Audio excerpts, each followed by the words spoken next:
So I will start this lecture by again going back to the basic structure of the game theory. So you remember that game theory can be divided into two types of games. One is the static games, okay, where players have to move simultaneously. And then we have dynamic games where players move one after the other. And then we further divide these games into games of complete information, static games of complete information, static games of incomplete information, and then similarly we say the dynamic games of complete information and dynamic games of incomplete information. So and then for each type of these games we have different equilibrium concept. So if for example we are doing static games, then we use the idea of Nash equilibrium. So static game with complete information are solved by using the idea of Nash equilibrium. And then if we have the static game with incomplete information, then we use the idea of Bayesian Nash equilibrium. Okay, and then if we are having the dynamic games with complete information, we use the subgame perfect Nash equilibrium. And now this final chapter is about the dynamic games of incomplete information. And again, we have to define a new equilibrium concept because these equilibrium concepts will not work here. So we will study the perfect Bayesian equilibrium. So before going to talk about dynamic games with imperfect information, let me first explain you the difference between incomplete information and imperfect information. And so let me first define it. So dynamic games with imperfect information means that there exists at least one information set, okay, in which the player who is supposed to make the move is unaware of the actions chosen by the other player. And I can explain it to you with the help of this game here. So in this game, player 2 only knows if player 1 has played right or not. So actually there are three possible actions for player number 1. Player number 1 can choose left, he can choose middle, and he can also choose right. And player 2 only knows that if player 1 is choosing right or not. So he get the information that if player number 1 has chosen right or not. If player number 1 has chosen right, then of course player number 2 knows that he is here, so then he can choose action accordingly. But if player number 1 does not choose right, then player number 1 does not choose right, then player number 2 is confused. If he do not know if player number 1 has chosen left or if he has selected middle. Okay, so that is why if you look at the information set of player number 2 here, so this is the information set. So this line is telling this is information set. So in this information set, there are two nodes. One is here and one is here. And player 2 does not know if he is playing here or if he is playing here. So this is called non-singleton information set. But if you look at this information set where player number 2 knows that player 1 has chosen right or not. So here the information set is singleton. So this is the imperfect information that player 2 does not know if player 1 has selected or has taken the action left or if he has taken the action middle. This is imperfect information. But of course, player number 2 knows that who are the players. Of course, player number 2 knows that there is another player, player 1, to whom he is playing with. And then their possible strategies and action. Of course, player number 2 knows what are the actions available to player number 1. There are 3 actions available for him. for player number 1 and player number 2 knows it. And finally, player number 2 also knows what are the payoff. Okay, so payoff to player number 2 are also very much clear. The only missing thing here is that player number 2 does not know if player number 1 has taken the action left or if he has taken the action middle. He knows if he is taking right, then he knows. So this is called dynamic game with imperfect information. So now we look at the incomplete information. So if a player may not know some information about the other player, and what are those information? For example, what type of player or what type of player he is playing with, what are the actions, or what are the payoffs. So if any of these information is missing, then we call it incomplete information. I hope now you understand that in dynamic games with incomplete information, there exists some private information. Remember, one player do not know the some information about the other player, and the player who has some private information is called informed player, or we can call him informed party. Okay, so the player who has some private information is called informed party, and the player who is missing some information is called uninformed party. So now there are two possibilities. So in this game, either the informed party will try to reveal or will try to hide or conceal his or her private information. So this is one possibility.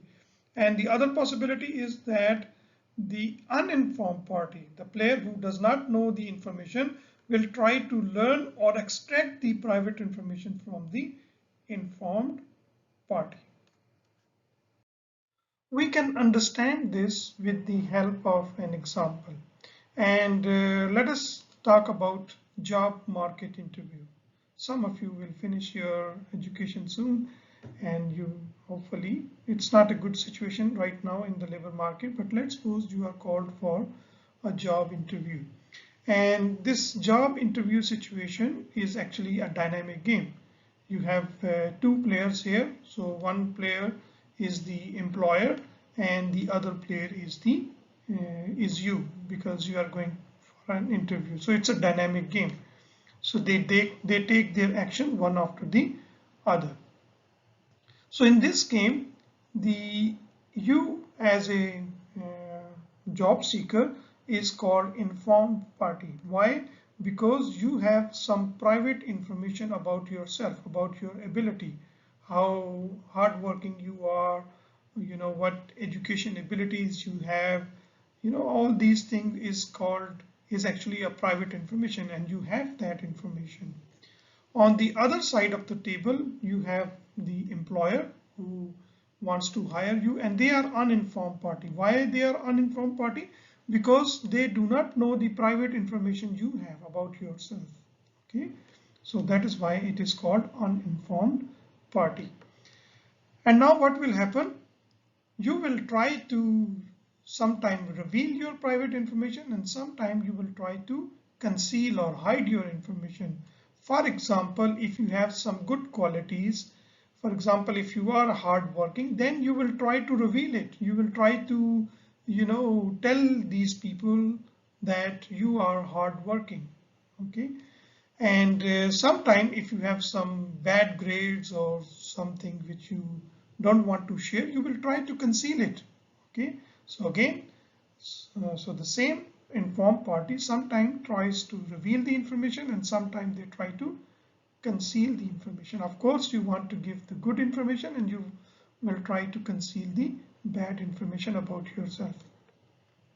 And then the other party, like these informed parties, they will try to learn. Okay, they will ask you questions. Okay, they will ask you questions, and they will learn, they will extract the private information from you so that they get the right candidate. So I hope now you understand the difference between the reveal and conceal and learning and extracting of the information. in dynamic games with incomplete information. So in this type of game, we know that there are some incentives related to informations. Okay, so we cannot just ask directly to about some uninformed information. For example, if the employer asks about if you are hardworking or not, then it is not a right question, because there is an incentive for you to hide this information. You will try to give the information which will benefit you in the interview. So generally, it is not simply enough to ask other player about the truth. Okay, so the employers cannot get your private information by just asking direct question. So what they usually do, they know, we all know that action speaks louder than words. So it is often needed to find ways to induce informed player to act in a way that reveals their information. So they are actually in a trying to find or trying to ask you some questions which will reveal information. They will not directly ask you if you are hardworking or not, but they will try to ask you some other questions which will make you act to reveal your private information. On the other hand, if you have something which is good about you, okay, you are informed party. So if you have some information, then you will find credible ways to their reveal them information, okay, and that is called signaling. Okay, so you have some private information which is very good, so then you will try to signal them. Okay, so you will not directly tell them that you are very, very hardworking. Of course, they cannot directly believe you. But what you do, you try to signal some information. You try to signal some things. For example, you say that I got very good grades in this and this subject, or maybe you try to say that that you studied game theory and you know about how to communicate, and you know how to play the game, how to look for the best. So you try to tell them that you have studied this game theory course, or maybe you would like to say them that you studied finance or maybe accounting or whatever courses are important for the employer. So you try to reveal that information, and this is called signaling, and you highlight these things in your CV, or you try to reveal that or you try to signal that in the job interview. On the other hand, if you have some information which you want to conceal, which you want to hide, then you are involved in signaling jamming. Okay, you are involved in signaling jamming. For example, if there is one course in which you did not get very good grades, so you will try to jam the signals. You will try to use ways to hide that information from the employer. This is called signal jamming when you are doing concealing. And then similarly, if we look at the uninformed players, then again they will not directly ask you everything directly, but what they do screening. Okay, maybe they will take a test, a small personality test or small test about a situation. They will give you a case study to solve. So they do all kinds of screening techniques which will actually reveal information from you. Okay, so just try to understand that it is not enough to just directly ask the question about the private information. The informed players try to do signaling or signaling jamming, and the uninformed players are actually doing screening, indirectly asking about the private information. So there are actually two possibilities or two consequences of this, signaling jamming and screening.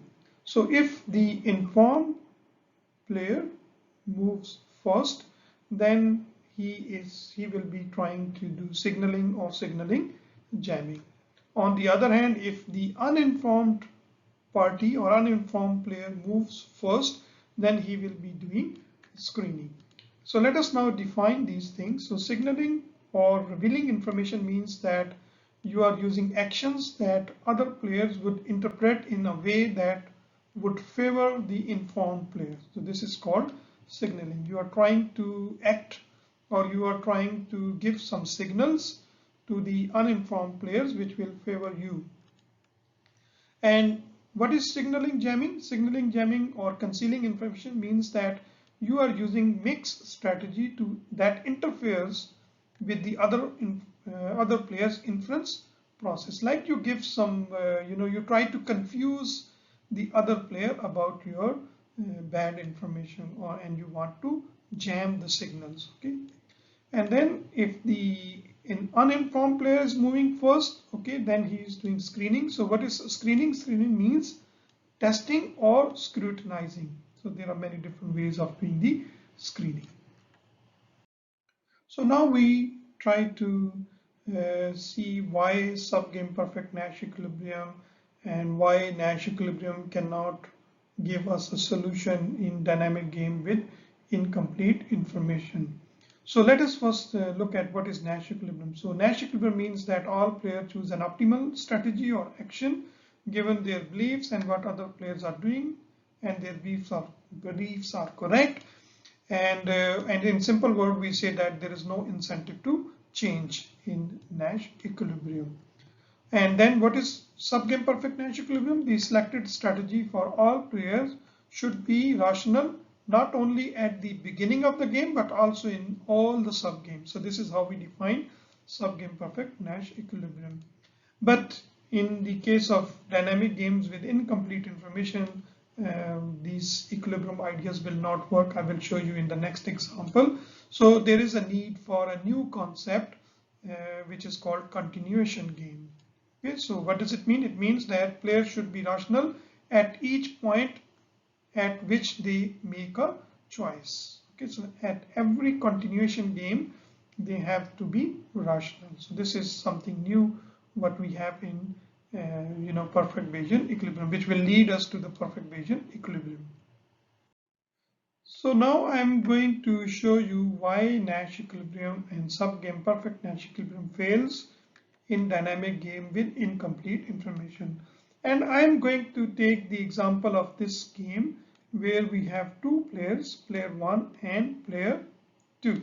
Okay, so if you look at this game, there are three actions available to player number 1. He can choose O, okay, he can choose left, or he can choose right. So these are the three actions available to player number 1. And player number 2 has only two actions. He can choose small l or small r. Small l and small r. And then games end and they get their payoffs. But there is some incomplete information for player number 2. What incomplete information? Like player number 2 does not know if player number 1 has played L or if he has played capital R. So he do not know if he is going to play at this point or if he is going to play at this point. He knows if the player 1 has played O or not. If he had played O, then the game will go and end here. But if he does not play O, then player number 2 does not know if it is L or R. So this is incomplete information. So this is dynamic game with incomplete information. So let us now try to solve this game. So to solve this game, I will convert this game into a matrix form. So I convert it into matrix. So this is the matrix. Player number 1 has 3 action. Player number 2 has only 2 action. Player number 1 can choose capital L, capital O, capital L, and capital R, whereas player number 2 has only small l and small r. So if I write all these payoffs here, I will get this payoff matrix. And now I can find Nash equilibrium. You know how to find Nash equilibrium. So if you find the Nash equilibrium, then we see there are two Nash equilibriums. One Nash equilibrium is capital L and small l, and the other Nash equilibrium is capital O and small r. So there are two Nash equilibrium, L and O R. And if we want to find subgame perfect Nash equilibrium, so there is no difference between the Nash equilibrium and subgame perfect Nash equilibrium here. They are same. So Nash equilibrium and subgame perfect Nash equilibrium are giving us L, L and OR. Why is that? Because there is no subgame. If you look at this, remember what is the definition of subgame? Subgame means the subgame is a game which starts from a single node, singleton nodes. You cannot make a game here. Why? Because here the information set is not singleton. There is a line, this line here. So it is not a subgame. If you look at this one, again this is not a subgame. Why? Because there is an information set. So it is not singleton. So then there is only one subgame, which is the whole game. Okay? There is only one game, which is the complete or full game. There is no subgame here. So if there is no subgame here, then Nash equilibrium is equal to subgame perfect Nash equilibrium. So L, capital L, small l, capital L, small, capital O, small r is Nash equilibrium and also subgame perfect Nash equilibrium. But now if you look at the equilibrium OR, if you look at O and R, we want to discuss if this is possible or this, does it make sense? Actually, it does not make sense. Why? Because if you look at L, player number 2 is getting 2 here, 1 here. So it means he will prefer L here. If you look at this one here, so again you see player number 2 is getting 1 here and 0 here. So L is strictly dominating R. L is better than R here. L is better than R here. So player number 2 will never play R. So then how this can be an equilibrium? OR. It does not make sense. Okay. And Nash equilibrium and subgame perfect Nash equilibrium is not deleting this. They are not removing this. They are not controlling this equilibrium. Okay. So it means Nash equilibrium and subgame perfect Nash equilibrium does not work in dynamic games of incomplete information. So we need a new equilibrium concept, which is called perfect Bayesian equilibrium, which will actually help us to find a sensible equilibrium.